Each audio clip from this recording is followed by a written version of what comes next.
behind or he sold out. Gavin later mentioned that there was a chance he could have been bamboozled by Craig Wright, but I personally think he never thought that Craig Wright was Satoshi, and he was in on it. Craig Wright has been someone who is known to have wanted to have a larger block size. It makes sense that Gavin named someone else as Satoshi because he wanted to win community support over the block size. If Bitcoin Core didn't know who Satoshi Nakamoto was, then why would they revoke Gavin's commit access as soon as he named Craig Wright as Satoshi? They upheld revoking his commit access despite knowing he wasn't hacked. It's almost like they didn't want to see any evidence because they already know who he is. Before I cut to the chase, there's one Reddit comment I want to read from Gavin. In this thread sharing an article about how Craig may have tricked Gavin, someone insinuated that Gavin might know a little bit more about the situation than he leads on. Gavin replied, "I won't violate people's privacy or repeat things told to me under non-disclosure agreements, so I'm stuck. I'm not going to say anything more, except I suspect someday the full story will come out, and it'll be made into a movie."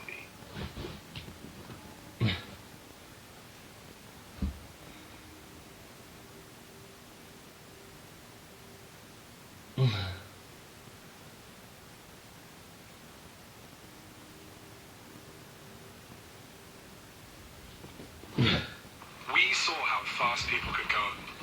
Then we saw possibilities to go faster, to relentlessly look forward in a never-ending cycle of fast. That's how we created running shoes for record-breaking moments.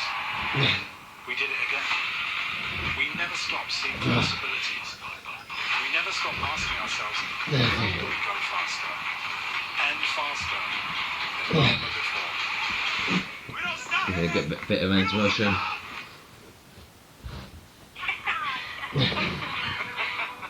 What's one thing that you would tell your younger self?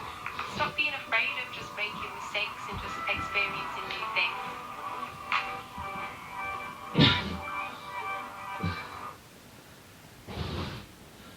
I'm convinced this message is 100% real, and I think you will too when I tell you who Satoshi is. But I completely understand everyone's skepticism with all of the things going on in the community at the time. The email originates from the original Visto mail servers and was not spoofed in any way. The domain owner hadn't changed since 2007. This email was never compromised. Now let's take a look at the writing style. Notice the double space after a period, and Satoshi writes in British English. Notice the spelling of honor. I know there's still some room for doubt here, but that's kind of the point. I'm certain he could have proved his identity, but the goal of this message was to influence people. Once Bitcoin XT failed, there was no longer a reason to follow up.